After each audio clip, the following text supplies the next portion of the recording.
Hi again, it's me, Cinnamon. I'm a 24-year-old working a corporate job that loves all things personal finance, especially budgeting. And today I will be recapping my spending for the month of May. Before I get into that recap, I did want to provide a financial update. It's not a positive one, and I have tried filming this video so many times, but I think I always end up explaining too much about the situation. And so I'm going to try to keep this one actually short. So the update is that I am very much not getting my promotion in the month of June or like the second quarter in general. And yeah, that was a complete blindside, to be honest, because I had already gone through the first like approval panel and I had already gotten all of those approvals, and I was on my way into the second approval panel, and then my manager was just like asking me to add all of this detail for that panel review and asking me super last minute, and I was just not going to be able to meet that deadline. Um, and I was really surprised that he was asking me for all of these things last minute because my promotion document at that point was already 3 times the size of a normal one, because leading up to this, he had asked me for so much detail on everything. And I just was like completely done kind of dealing with the constant stream of requests. And so I was just like, oh, you know what? Like, I don't want to add more to this document. And I kind of just wanted him to go into the panel review with the document as is. And that conversation shifted to him not going to the panel review at all and waiting until the next cycle, which was a very, very just like weird way the conversation went down.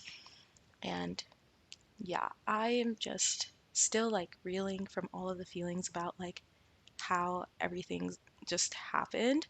It just, yeah, I just feel completely blindsided. I'm just so done working on my team now because it's really hard working with a manager who you feel like doesn't support your growth. So even though I really like my team members, like, who aren't my manager, and the problems I focus on at work, it's just been really hard every day. So yeah, that was just a very unpleasant experience. And I know working in corporate has a lot of politics, but I am at the lowest level in my company. I just feel like a promotion to a mid level engineer shouldn't involve so many politics. And I know it doesn't at other companies. And it really wasn't involving so many politics with my old manager. So it was just very draining process. Um, The one really positive thing that's coming out of this that I'm trying to just anchor myself on is that my drive to apply to other jobs is insane now. Like, I am studying so much after work. It feels like my refuge after like just like the most draining work days. Nothing is even happening. It just feels so draining being there, you know? So after work, I just like start studying, prepping for interviews, and I'm having a blast doing it for the first time ever. When I got my job, I'd probably only done 3 practice interview questions because I'm just not one to study sometimes. I kind of have this like, oh, I already know how to do this attitude, and it is not a good attitude because I did not do as well in interviews as I could have done. And I'm actually really surprised I did get my job with how poorly I kind of performed at times. But now I'm actually studying, and I've done like over 60 interview prep questions in just 2 weeks compared to doing like 3 across like my 4 years of college. So that is just a huge change. And I feel like going into this job search process now, I will be much better off because I kind of have this negative experience driving me. So yeah, that is my update. What that looks like for my finances is that let's get into the details of May. So as you can see, my gross income for the month of May was $15,462.41, and 3,000 of those dollars are part of my signing bonus that I'm getting paid out monthly for my first year. That year is coming up, so the last month I will be getting my full like signing bonus amount is in June. After June, my income will drop by about $3,000, and that is why I really wanted to get the promotion in Q2. That was why Q2 was like my last deadline for getting this promotion, because originally I was actually targeting Q4 of last year, which I couldn't have made Q4 of last year because I didn't get started early enough and I wouldn't have made the deadlines associated with that. Then I was targeting Q1 of this year, but then my manager changed, so that delayed things. And Q2 was like my last acceptable time because I knew after Q2 my income would drop and I needed this promotion to get my monthly income to at least be evened out. So, yeah, now, and you'll see this in like my July budget videos, now I'm going to start having lower monthly income, but I'm going to get like bursts of stock payments that will pretty much replace what my signing bonus was doing. But I did prefer the signing bonus paid out monthly over the stock payments because if I want to leave my company at some point, I will be leaving that stock on the table for that vesting period rather than just, having a shorter vesting period of a month with a signing bonus. So hopefully that makes sense. I feel like there are probably things I need to explain a little bit more about, like how I get paid, like part of my compensation being in a signing bonus, part of my compensation being my base salary, part of my compensation being stock. This is a pretty common division in tech for tech salaries, but if you aren't familiar with it, it might need more explanation. So maybe I'll make a whole video about that. But yeah, that is what happened. So it's not great. I'm not very happy about it, but I don't know. I'm just going to try to move on with it and really just work super, super hard on these interviews. One thing I did also like come to terms with is that my interview process is probably going to take 6 months just because I am being pretty selective about where I do want to work next. So I'm just really hoping I can get through the workday every day for the next 6 months. That feels like an insurmountable task to me because I just cannot really be around my manager, to be honest. I just like cannot be in a room with him. And in addition to that, he still thinks I'm going to keep working on my promotion. He's still asking me for things, and I've just been like, "Oh yeah, I'll get to that. I'm working on this other work stream that's actually, working towards our team's goals and everything." But there's going to be like a day where I can't keep avoiding his requests, and I'm going to have to either do things I don't want to do, which is like continue just writing extemporaneously about the minutia of technical details. It's driving me insane. Or I have to, and this is like what I'm trying to figure out how to do, come up with a tactful way to say I don't want to go through promotion cycles with you anymore. I'm not interested in working on this anymore. And I feel like there's really no tactful way to say that. So that is like my biggest stressor right now, that I feel like I have actually come to terms with not getting the promotion. I didn't really want it that bad anyway. I really just wanted it to make like my monthly budgeting like easier. Um, I always wanted to get a new job anyway. So I'm really happy I feel driven for the interview process now. It's just the daily awkwardness at work for me when I'm like, bro, I am not adding more to the 12-page document that's supposed to be 4 pages. I'm not doing it. So, yeah. Anyway, back to the recap. So, yeah. My total income was $15,462.41. And I'm always like, where does all of that money go? And I forget about my taxes and my investments because I don't put them in the recap. So I will just quickly recap those. I spent $4,496.71 on taxes and $6,197.35 on investments. My taxes are relatively low because I do make some pre-tax investments. So I have about $2,000 that I made in pre-tax investments, which lowers my taxable income for now. So that is where a lot of my money goes. That accounts for about over $10,000. So that leaves me with less than $5,000 that goes towards my spending. So let's actually talk about my spending now. So half of the week I was spending out of my normal daily spending categories, and then the other half of the week I was spending out of my sinking fund for my New York trip since I was in New York. So let's go over the first half of the week first, and that is in my core spending categories. I spent $2,479.96. $1,700 of that was my rent. $207 of that was groceries, and that really should have been more like $100, slightly over $100. But HelloFresh refused to like cancel my order even though it hadn't even been packed or shipped yet.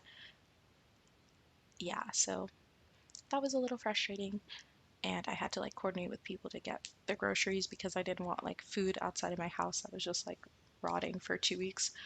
So yeah, that was probably like my least favorite line item in my spending. I'm probably not going to use HelloFresh going forward just because I do feel like it kind of adds more stress to my life than relief. Because I don't have a car, it's really nice to have a grocery delivery, but having to plan for my groceries a week in advance really limits me, especially because social things come up and I don't have the flexibility of like buying less groceries once I have more context about what my week will look like.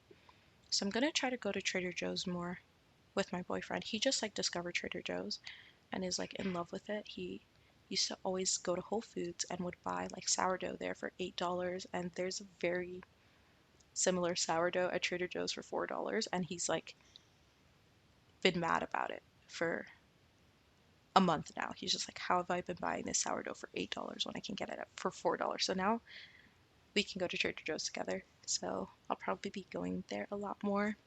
As you can see, every time I go there, I just get snacks, but I will be better about getting real food there next time. Okay. $155 on aesthetic expenses, and that was to get my hair done. $137 on eating out, and that was again just for the first 2 weeks of the month. I ate out a lot more when I was in New York. $86 on social activities, $65 on transportation. This doesn't include my Ubers to and from the airport. Health insurance. What did I get here? Ooh, I got my favorite lip balms for $10. It's a pack of 15 mini lip balms. They are the best. They've like transformed my lips. I used to get this $16 lip balm, Lano Lips, and it was honestly really great. It did heal my lips, but I just was so like stingy with it because it was so expensive. I feel like I wasn't really enjoying it as much as I wanted to, but I can't remember this brand. It's called Lip Naturals. It's so amazing. I love it. Okay. And then $30 on pads and tampons. Like, what? They just add up so fast. Okay. And that is all for like my core spending categories.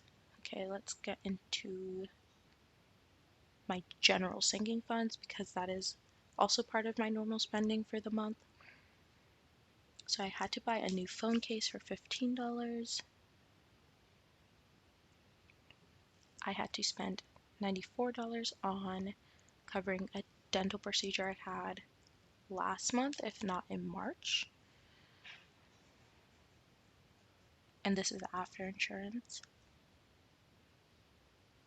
And I spent $284 on like my social sinking fund, and a lot of this was for my birthday party. So for my birthday, my boyfriend took me to an omakase place, and that was a really, really great experience.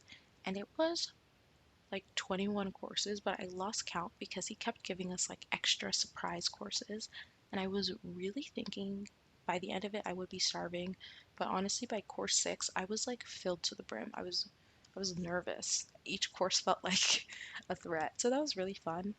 But I also wanted to do something with my friends, so I kind of last minute decided to have a board game party. So I had to get food for that. What did I get here? Yeah, I had to get card games. We had a lot of board games between my roommates and stuff, so I just had to get a few card games. I like this one particular card game called Spot It. I had played that at a board game night and it really left an impression on me. It's a very cheap card game. It is so fun. You can have endless fun with that card game, so I'd really recommend it. And I bought just a lot of food, and I need to get better at estimating like how much food you need for people because I bought way too much food and it did add up, and it ended up not being wasted because I did eat that across a few days and people took some stuff home, which was really nice. But I just want to get better at estimating that stuff before I plan to host more things because I think hosting is actually really fun. I had a really good time doing that. And then the last two items here were actually me buying things in advance for my boyfriend's birthday in June. So that is that. I covered this. So now let's get into New York. Okay, I have from my other specific sinking funds $12 expense, which was buying a domain name, and that was my birthday gift to myself to start working on my business given my financial update. That is going to take a pause because I really do want to prioritize like interviewing, and maybe once I start actually taking interviews and I'm out of the study phase as much, I'll have more time to work on my business. But for now, this is going to take a pause. But the domain name is good for a year, so I have time. And then for New York, I spent $916.62, and this doesn't include my flight there, and I also didn't pay for any housing there since my family is based in New York, so I just stayed with my family. And mostly everything that I spent on was just between like a lot of Ubers, honestly. I realized that even though I grew up with like the public transit system, the MTA here, I can't really handle the stress of the MTA sometimes, especially when I'm trying to go between places in Brooklyn and Queens, the outer boroughs. It's just like incredibly long transit times, commute times for short distances. So I have just been taking Ubers in that case. So I did take a lot of Ubers in New York, which I was surprised by. I got Jamaican food. I got so much Jamaican food. I love Jamaican food. And I got some for my mom, my brothers, my dad. That's why this was pretty high here. Okay, what else did I do? Let's see if there's anything notable here. Um,